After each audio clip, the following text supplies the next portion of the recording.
నమస్కారం ఘంటారావానికి స్వాగతం. ముందుగా ప్రధానాంశాలు.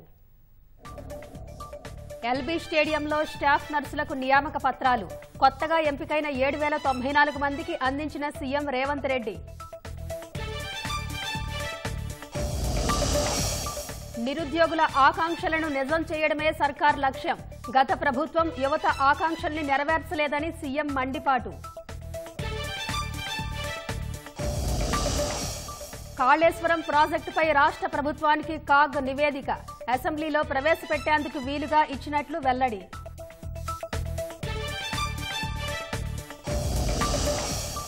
నిర్లక్ష్యం, అవినీతి ఆరోపణలతో పంజాగుట్ట పిఎస్ సిబ్బందిపై కొరడ. సిబ్బందిలో 85% మందిని బదిలీ చేసిన సిపి శ్రీనివాసరెడ్డి. జ్ఞానవాపిలో పూజలు చేసేందుకు జిల్లా కోర్టు అనుమతి. వారంలోగా ఏర్పాట్లు చేయాలని అధికారులకు ఆదేశం.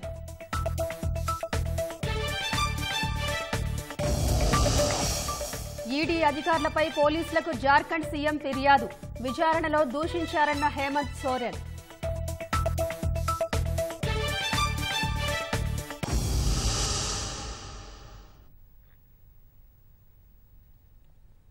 సంవత్సరంలోపు ప్రభుత్వంలో ఖాళీగా ఉన్న 2 లక్షల ఉద్యోగాలను భర్తీ చేస్తామని సీఎం రేవంత్ రెడ్డి స్పష్టం చేశారు.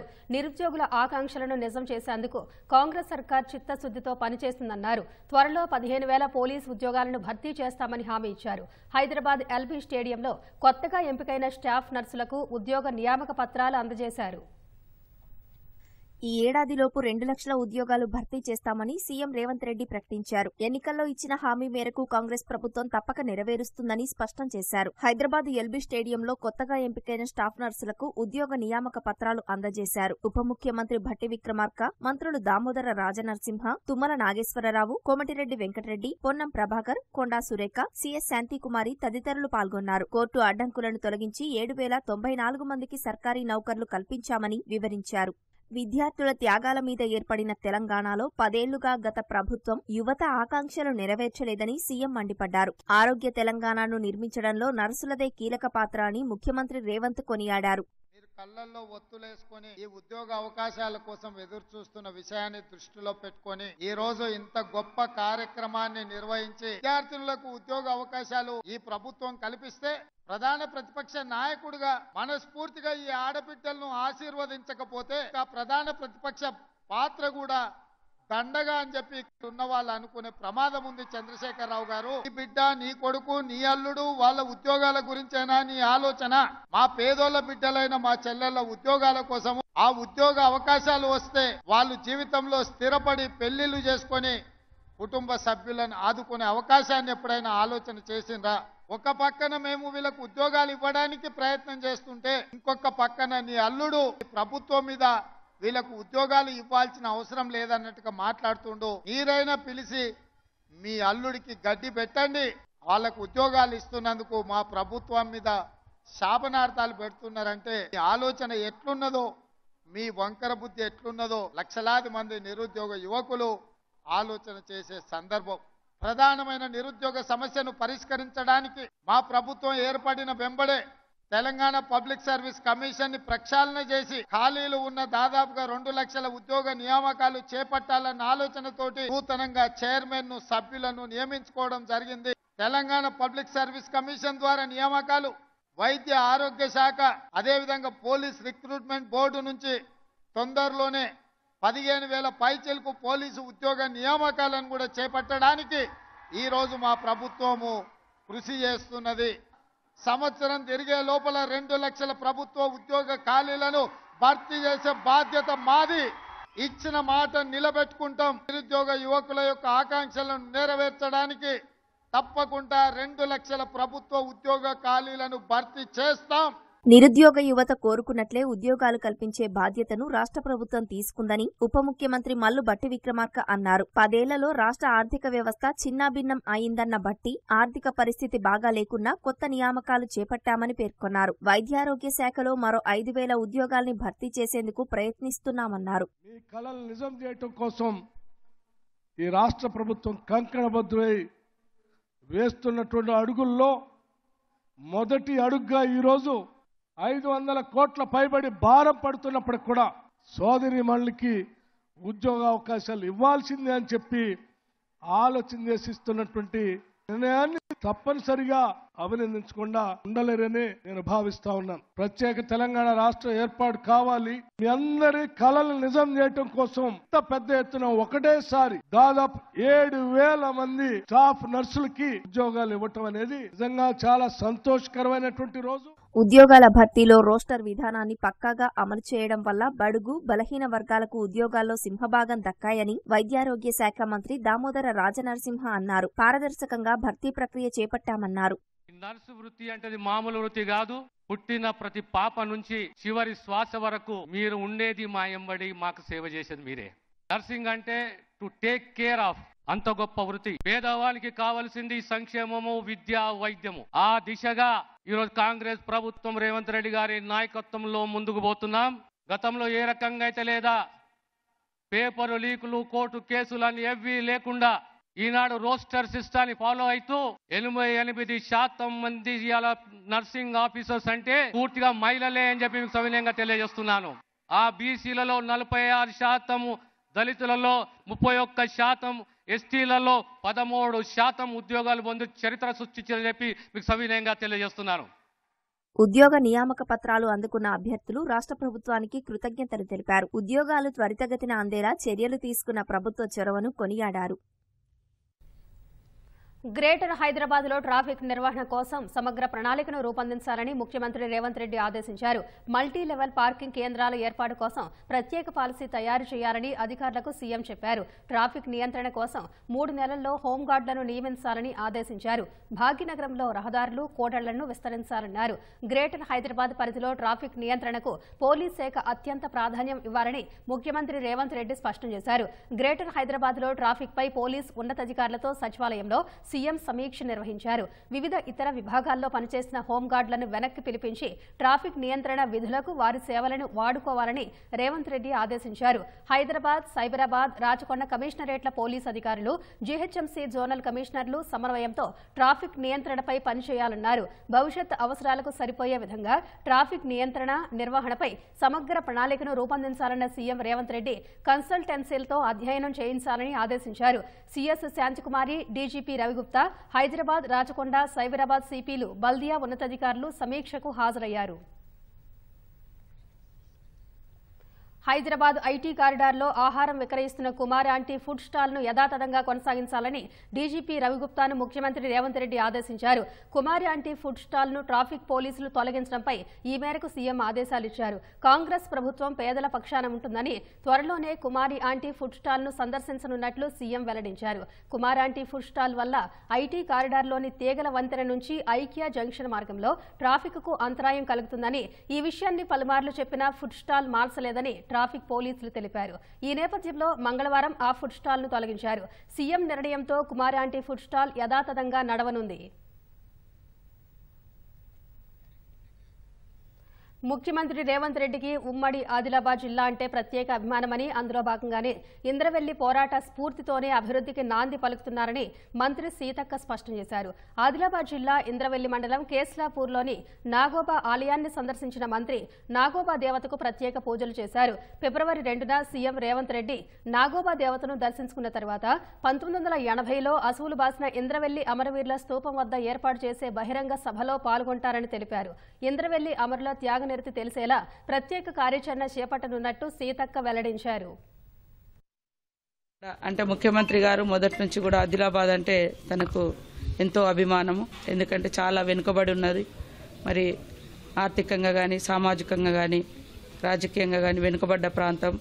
ఈ ప్రాంతంలోనే మనం ఎక్కువ డెవలప్మెంట్ చేయాలి, ఎక్కువ పనులు చేయాలనేటువంటి లక్ష్యంతో ఉన్నారు. వారు ఆ రోజు రాష్ట్ర అధ్యక్షులుగా ప్రకటించిన తర్వాత మొదటి బహిరంగ సభ కూడా భారీ బహిరంగ సభ దళిత గిరిజన ఆదివాసీ దండోరా ఇంద్రవెల్లి వేదికగానే నిర్వహించడం జరిగింది. ఆ తర్వాత వారు తీసుకున్నటువంటి ప్రతి కార్యక్రమం కూడా విజయవంతమవుతూ ఈరోజు మరి అధికారంలోకి కూడా రావడం జరిగింది. పోరాటానికి పునాది ఇంద్రవెల్లి నుంచే వారు ప్రతిపక్షంలో కూడా పోరాట కార్యక్రమాలు ఏర్పాటు చేసుకున్నాడు. అధికారంలోకి వచ్చిన తర్వాత కూడా మొదటి అడుగు ఉమ్మడి ఆదిలాబాద్ జిల్లాలోని ముఖ్యంగా మన ఇంద్రవెల్లి నుంచి కేస్లాపురం నాగోబా జాతర నుంచి స్టార్ట్ చేస్తున్నారు. ఈ యొక్క కార్యక్రమంలో అందరూ కూడా పాల్గొనొచ్చు. అదేవిధంగా నియోజకవర్గాల్లో ఉన్నటువంటి ప్రజలు కానీ, వివిధ వర్గాల కార్యకర్తలు కానీ, నాయకులు కానీ, అదేవిధంగా ఇక్కడ ఉన్నటువంటి వంశస్థులు మిశ్రమ వంశస్థులను కూడా కలవడం జరుగుతుంది. ఆ యొక్క బహిరంగ సభకు ప్రతి ఒక్కరిని కూడా ఆహ్వానిస్తా ఉన్నాం. కాళేశ్వరం ప్రాజెక్టుపై ఆడిట్ నివేదికను comptroller and auditor general CAG రాష్ట్ర ప్రభుత్వానికి సమర్పించింది. ప్రాజెక్టు పనితీరుకు సంబంధించిన ఆడిట్ నివేదికను ప్రభుత్వానికి నివేదిక ఇచ్చినట్లు అకౌంటెంట్ జనరల్ తెలిపారు. శాసనసభ మండలిలో ప్రవేశపెట్టేందుకు వీలుగా కాగ్ నివేదిక ఇచ్చినట్టు పేర్కొన్నారు. ప్రాణహిత చేవెళ్ల ప్రాజెక్టు నుంచి రీ ఇంజనీరింగ్ అవసరం, చేసిన మార్పులు, రీ ఇంజనీరింగ్ విధానం, కాళేశ్వరం ప్రాజెక్టు ప్రణాళిక, పనులు, అంచనా వ్యయం, ఎకనామిక్ వైబిలిటీ, అనుమతులు, ఆర్థిక వనరుల సమీకరణపై కాగ్ ఆడిట్ నిర్వహించింది. పనుల పురోగతి, భూసేకరణ, సహాయ, పునరావాసం, డిజైన్ల ఖరారు, ఒప్పందాలు, పర్యావరణ నిర్వహణ ప్రణాళిక, అంచనాల తయారీ, వృధా ఖర్చు, టెండర్ విధానం, చెల్లింపులపై కూడా ఆడిట్ నిర్వహించారు. వాటిపై లేవనెత్తిన అభ్యంతరాలను ముసాయిదాలో రాష్ట్ర ప్రభుత్వానికి పంపిన కాగ్ సర్కార్ ఇచ్చిన వివరణలను కూడా నివేదికలో పొందుపరిచింది. రానున్న బడ్జెట్ సమావేశాల్లో నివేదిక ఉభయ సభల ముందుకు రానుంది. సర్పంచ్ల పదవీ కాలం ముగిసినందున వెంటనే గ్రామ పంచాయతీ ఎన్నికలు నిర్వహించి 6 గ్యారంటీలు అమలు చేయాలని భాజపా రాష్ట్ర అధ్యక్షుడు కిషన్ రెడ్డి డిమాండ్ చేశారు. గత 10 ఏళ్లలో కేసీఆర్ ప్రభుత్వం పంచాయతీరాజ్ వ్యవస్థను నిర్వీర్యం చేసిందని, పంచాయతీలకు కేంద్రం ఇచ్చిన నిధులను దారి మళ్లించిందని ఆరోపించారు. పార్టీలకు అతీతంగా సంక్షేమ పథకాల లబ్ధిదారులను ఎంపిక చేస్తామని సీఎం రేవంత్ రెడ్డి ప్రకటించారని, గ్రామ సభలు లేకుండా ప్రభుత్వ పథకాలకు లబ్ధిదారులను ఎలా ఎంపిక చేస్తారని కిషన్ రెడ్డి ప్రశ్నించారు. పంచాయతీ ఎన్నికలు నిర్వహించలేకపోతే ఉన్న సర్పంచులనే కొన్నాళ్లు కొనసాగించాలని సూచించారు. గ్రామాల్లో సర్పంచులు లేకపోతే అభివృద్ధి, సంక్షేమ పథకాలు ఆగిపోతాయని కిషన్ రెడ్డి చెప్పారు. గ్రామ పంచాయతీలు లేకపోతే గ్రామ సభలు ఏ రకంగా, ఏ ప్రాతిపాదికన గ్రామ సభలు పెడతారో చెప్పాల్సినటువంటి అవసరం ఉంది. ఎందుకంటే గ్రామాలలో ప్రభుత్వ పథకాలకు సంబంధించినటువంటి లబ్ధిదారుల ఎంపిక గ్రామ సర్పంచ్ నేతృత్వంలో గ్రామ సభల ద్వారానే ఎంపిక చేయాల్సిన అవసరం ఉంటుంది. రాజ్యాంగం ప్రకారం 5 సంవత్సరాలకు ఒకసారి ఎన్నికలు నిర్వహించాలి. ఎప్పుడు నిర్వహిస్తారో తెలియదు, కానీ అప్పటి వరకు ఉన్నటువంటి సర్పంచులను మరి కొనసాగించాల్సినటువంటి అవసరం ఉంది. స్పెషల్ ఆఫీసర్లతో గ్రామ పంచాయతీలు కొనసాగించాలనుకోవడము గ్రామ పంచాయతీల వ్యవస్థను నిర్వీర్యం చేయడం అవుతుంది. అభివృద్ధి కార్యక్రమాలు ఆగేటువంటి అవకాశం ఉంటుంది. సంక్షేమ కార్యక్రమాలు ఆగిపోతాయి. రాష్ట్ర ప్రభుత్వము గ్యారంటీల పేరుతో హామీ ఇచ్చారో వాటిని గ్రామ సభల ద్వారా ఎంపిక చేయాల్సి ఉంటుంది.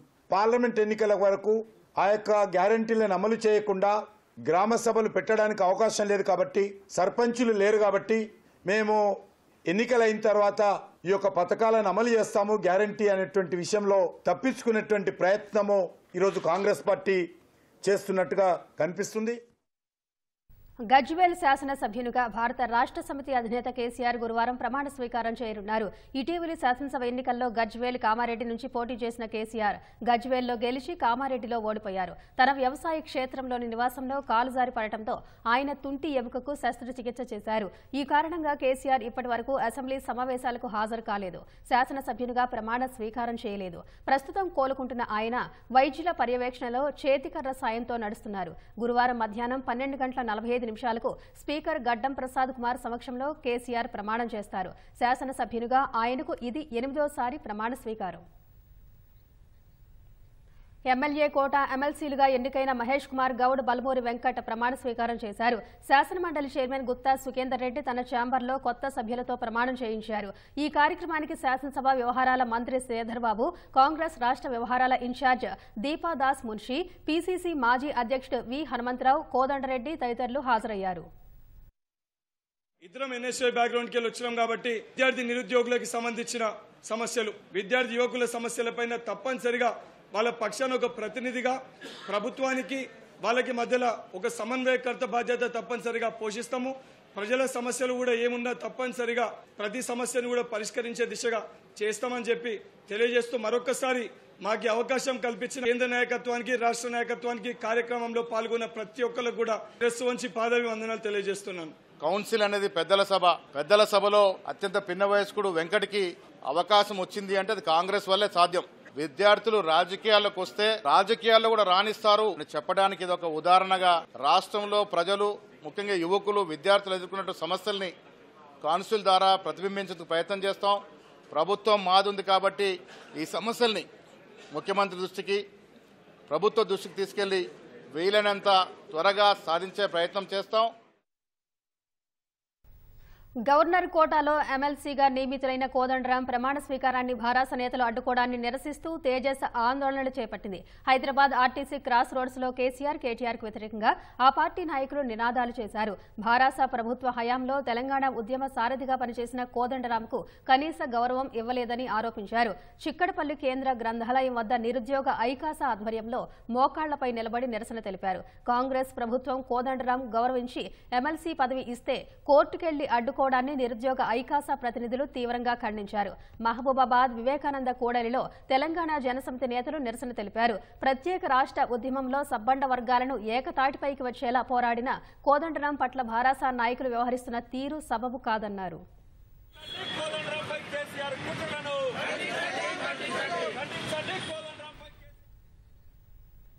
విధుల పట్ల నిర్లక్ష్యం, అవినీతి ఆరోపణలు, కీలక సమాచారం బయటకు పొక్కడంపై పోలీసు ఉన్నతాధికారులు కొరడా జులిపించారు. పంజాగుట్ట ఠాణాలో 1 కాదు 2 కాదు ఏకంగా 85 మంది పోలీసులపై బదిలీ వేటుపడింది.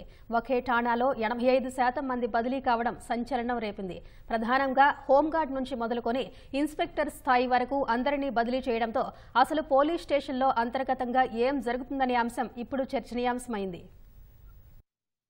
హైదరాబాద్ సిపి కొత్తకోట శ్రీనివాసరెడ్డి తీసుకున్న నిర్ణయం ఇప్పుడు సర్వత్రా చర్చనీయాంశంగా మారింది. పంజాగుట్ట ఠాణాలో పనిచేస్తున్న 85% మంది పోలీసులను బదిలీ చేస్తూ హైదరాబాద్ సిపి సంచలన నిర్ణయం తీసుకున్నారు. 130కి పైగా సిబ్బంది ఉండే ఈ ఠాణాలో 86 మందిని బదిలీ చేశారు. ఇందులో 82 మందికి పోస్టింగ్ ఇవ్వగా 4గురికి ఎలాంటి పోస్టింగ్ ఇవ్వలేదు. ఇన్స్పెక్టర్ స్థాయి నుంచి హోంగార్డు వరకు అందర్నీ బదిలీ చేశారు.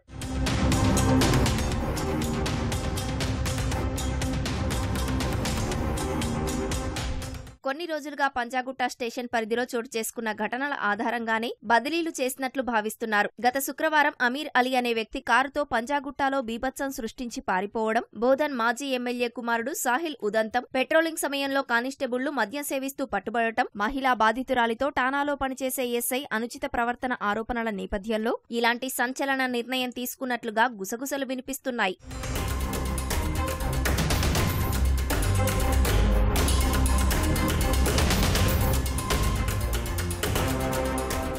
ఒకే స్టేషన్లో ఇంతమంది బదిలీ అవ్వడం సర్వత్రా చర్చనీయాంశమైంది. బదిలీ అయిన వారిలో 6 ఎస్ఐలు, 8 మంది ఏఎస్ఐలు, 17 మంది హోంగార్డులు, 50 మందికి పైగా కానిస్టేబుళ్లు ఉన్నారు. హైదరాబాద్లోని వివిధ పిఎస్ల నుంచి కొత్తగా 82 మంది సిబ్బందిని పంజాగుట్ట పిఎస్కు తీసుకొచ్చారు.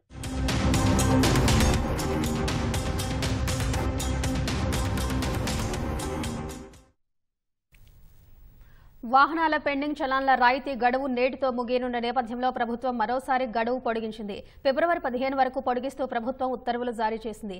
రాష్ట్ర వ్యాప్తంగా ఇప్పటి వరకు 1.57 కోట్ల పెండింగ్ చలాన్లకు గాను 140 కోట్ల రూపాయలు చెల్లించారు. హైదరాబాద్ కమిషనరేట్లో 44 లక్షల పెండింగ్ చలాన్లకు 34 కోట్ల రూపాయలు చెల్లింపులు జరిపారు. సైబరాబాద్లో 29 కోట్ల రూపాయలు, రాచకొండలో 16 కోట్ల రూపాయలుగా నమోదైంది. గతంలో పెండింగ్ చలాన్ల రాయితీ గడువు ముగియడంతో ప్రభుత్వం పొడిగించింది. మరోసారి పెంచడంతో మరింత మంది వాహనదారులు పెండింగ్ చలాన్లు వెసులుబాటు కల్పించింది. కేంద్రంలో సుస్థిర ప్రభుత్వం ఉంటే ఏ స్థాయిలో అభివృద్ధి, సంక్షేమం అందించవచ్చో గత 10 ఏళ్లలో నిరూపించామని రాష్ట్రపతి ద్రౌపది ముర్ము అన్నారు. పార్లమెంటు బడ్జెట్ సమావేశాల దృష్ట్యా ఉభయ సభలను ఉద్దేశించి ప్రసంగించిన ఆమె గత 10 ఏళ్లలో మోదీ సర్కార్ చేపట్టిన సంస్కరణలు, సాధించిన విజయాలను గుర్తు చేశారు. శతాబ్దాలుగా కలగా మిగిలిన రామమందిర నిర్మాణం సాకారమైందన్న రాష్ట్రపతి ఆర్టికల్ 370 రద్దు వంటి చరిత్రాత్మక నిర్ణయాలు తీసుకున్నట్లు వివరించారు. తన ప్రసంగంలో చొరబాట్ల నుంచి ద్రవ్యోల్బణం వరకు అనేక సవాళ్లను ప్రస్తావించిన రాష్ట్రపతి గత సవాళ్లను అధిగమించి వేగంగా ప్రగతి వైపు దూసుకెళ్తేనే అభివృద్ధి భారతావని సాధ్యమన్నారు. పార్లమెంటు బడ్జెట్ సమావేశాల దృష్ట్యా రాష్ట్రపతి ద్రౌపది ముర్ము ఉభయ సభలను ఉద్దేశించి ప్రసంగించారు. మొదట రాష్ట్రపతి భవన్ నుంచి గుర్రపు బగ్గీలో పార్లమెంటు ప్రాంగణానికి చేరుకున్న రాష్ట్రపతి ప్రధాని మోదీ, ఉపరాష్ట్రపతి జగదీప్ ధన్ఖడ్, లోక్సభ స్పీకర్ ఓం బిర్లా స్వాగతం పలికారు. సైనిక గౌరవ వందనం, జాతీయ గీతాలాపన తర్వాత రాష్ట్రపతి ముర్ము ప్రసంగించారు. నూతన పార్లమెంటు భవనంలో ఇది తన తొలి ప్రసంగమన్న ఆమె అమృతకాలం ఆరంభంలో ఈ గొప్ప భవన నిర్మాణం జరిగినట్లు చెప్పారు. అవన్నీ ఏక్ భారత్ శ్రేష్ఠ భారత్ ఫలాలని తెలిపారు. G20 సదస్సును విజయవంతంగా నిర్వహించిన భారత్ ప్రపంచంలో తన పాత్రను మరింత బలోపేతం చేసిందన్నారు. భారత్ ఇవాళ చూస్తున్న అభివృద్ధి ఫలాలు 10 ఏళ్ల తమ ప్రభుత్వ పనితీరుకు నిదర్శనమని తెలిపారు. జాతీయ ప్రయోజనాలను దృష్టిలో పెట్టుకుని ప్రజలు దశాబ్దాలుగా ఎదురుచూస్తున్న ఎన్నో పనులను 10 ఏళ్లలో పూర్తి చేసినట్లు వివరించారు. राम मंदिर के निर्माण की आकांक्षा सदियों से थी, आज ये सोच हो चुका है। जम्मू कश्मीर से आर्टिकल 370 हटाने को लेकर शंकाएं थी, आज वो इतिहास हो चुकी है। इसी संसद ने 3 तलाक के विरुद्ध कड़ा कानून बनाया है। इसी संसद ने हमारे पड़ोसी देशों से आए पीड़ित अल्पसंख्यकों को नागरिक देने वाला कानून बनाया। नीति आयोग के अनुसार मेरी सरकार के 1 दशक के कार्यकाल में करीब 25 करोड़ देशवासी गरीबी से बाहर निकले हैं। बीते 10 वर्षों में हमने भारत को टॉप 5 इकोनॉमीज में शामिल होते देखा। हमारे बैंकिंग सिस्टम पहले बुरी तरह से चरमराया था, वो आज दुनिया के सबसे मजबूत बैंकिंग सिस्टम में से एक बना है। बैंक का NPA कभी डबल डिजिट में होता था, वो आज लगभग 4% ही है। ప్రపంచవ్యాప్తంగా సంక్షోభ పరిస్థితులు నెలకొన్నప్పటికీ తమ ప్రభుత్వం ద్రవ్యోల్బణాన్ని నియంత్రించడంతో పాటు ప్రజలపై భారం పడకుండా చర్యలు తీసుకుందని రాష్ట్రపతి వివరించారు. యువశక్తి, మహిళాశక్తి, రైతులు, పేదలు అనే 4 స్తంభాలపై అభివృద్ధి చెందిన భారత్ నిలుస్తుందని విశ్వసిస్తుందన్న ఆమె వాటి బలోపేతానికి కృషి చేస్తున్నట్లు పేర్కొన్నారు. मेरी सरकार मानती है कि विकसित भारत की भव्य इमारत 4 मजबूत स्तंभों पर खड़ी होगी। ये स्तंभ है युवा शक्ति, नारी शक्ति, किसान और गरीब। इन 4 स्तंभों को सशक्त करने के लिए मेरी सरकार निरंतर काम कर रही है। 4 करोड़ 10 लाख गरीब परिवार को अपना पक्का घर मिला। लगभग 6 लाख करोड़ रुपया खर्च किए गए। लगभग 11 करोड़ ग्रामीण परिवारों तक पहली बार पाइप से पानी पहुंचा है। इस पर 4 लाख करोड़ रुपया खर्च किया जा रहे हैं। 10 करोड़ उज्ज्वला के गैस कनेक्शन पूरी हुई है। इन लाभार्थी बहनों को बहुत सस्ती गैस भी दी जा रही है। इस पर भी सरकार द्वारा 2.5 लाख करोड़ रुपया खर्च किए गए हैं। कोरोना काल से ही 80 करोड़ देशवासियों को मुफ्त राशन दिया जा रहा है। इसे आने वाले 5 वर्षों के लिए आगे बढ़ाया गया है। इस पर 11 लाख करोड़ रुपया और खर्च होने का अनुमान है। కేంద్రంలో సుస్థిర ప్రభుత్వం ఉండడం వల్లే దేశంలో ఈ స్థాయి అభివృద్ధి, సంక్షేమం సాధ్యమైందని రాష్ట్రపతి వివరించారు. हमारे यहाँ लंबे समय तक सिर्फ अधिकारों पर चर्चा होती थी। हमने सरकार के कर्तव्यों पर भी बोल दिया। इससे नागरिकों में भी कर्तव्य भाव जागा। आज अपने अपने कर्तव्य के पालन से हर अधिकार की गारंटी का भाव जागृत हुआ। मेरी सरकार ने उनकी भी सूद ली है जो अब तक विकास की धारा से दूर रहे हैं। ऐसे हजारों आदिवासी गांव हैं जहां बीते 10 वर्षों में पहली बार बिजली और सड़क पहुंची। लाखों आदिवासी परिवारों को अब जाकर पाइप से शुद्ध पानी मिलना शुरू हुआ। भारत के तेज विकास को लेकर आज दुनिया की हर एजेंसी आश्वस्त है। राष्ट्रीय और अंतर्राष्ट्रीय एजेंसी जो भी आकलन कर रहे हैं, उनका आधार भारत की नीतियां हैं। पूर्ण बहुमत वाली स्थिर और मजबूत सरकार के लिए भारतीयों का संकल्प भी दुनिया को नया भरोसा दे रहे। రాష్ట్రపతి ప్రసంగం అనంతరం పార్లమెంటు గురువారానికి వాయిదా పడింది.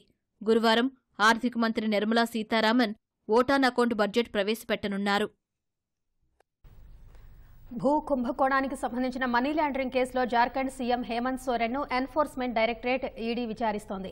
7 సభ్యుల ఈడీ అధికారుల బృందం భారీ భద్రత మధ్య మధ్యాహ్నం 1 గంట సమయంలో రాంచీలోని సీఎం అధికారిక నివాసానికి చేరుకుంది. 1 గంట 20 నిమిషాలకు ప్రారంభమైన విచారణ ఇంకా కొనసాగుతున్నట్టు తెలుస్తోంది.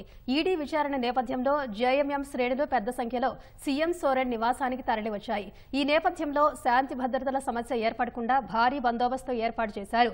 మరోవైపు సీఎం హేమంత్ సోరెన్ ఈడీ అధికారులపై రాంచీ ఎస్సీ ఎస్టీ పోలీస్ స్టేషన్లో ఫిర్యాదు చేశారు. వేధింపు చర్యల్లో భాగంగా ఢిల్లీలోని తన నివాసంలో సోదాలు చేయడంతో పాటు తనతో పాటు తన వర్గం ప్రతిష్టను దెబ్బతీసేందుకు ప్రయత్నించినట్టు ఆరోపించారు. ఉత్తరప్రదేశ్ వారణాసి జిల్లాలో జ్ఞానవాపి మసీద్ కేసులో జిల్లా కోర్టు కీలక ఆదేశాలు ఇచ్చింది. జ్ఞానవాపి ప్రాంగణంలో గుడివైపు పూజారి సోమనాథ్ వ్యాస్ కుటుంబం పూజలు చేసేందుకు అనుమతి మంజూరు చేసింది. వారం రోజుల్లోగా పూజలు చేసుకునేందుకు ఏర్పాట్లు చేయాలని జిల్లా అధికార యంత్రాంగానికి ఆదేశాలు జారీ చేసింది. మసీదు ప్రాంగణంలో సీజ్ చేసిన బేస్మెంట్ ప్రాంతంలో పూజలు నిర్వహించుకునేందుకు కోర్టు అనుమతిచ్చింది. కాశీ విశ్వనాథ ఆలయ పూజారుల నేతృత్వంలో ఇక్కడ పూజలు నిర్వహించాలని సూచించింది.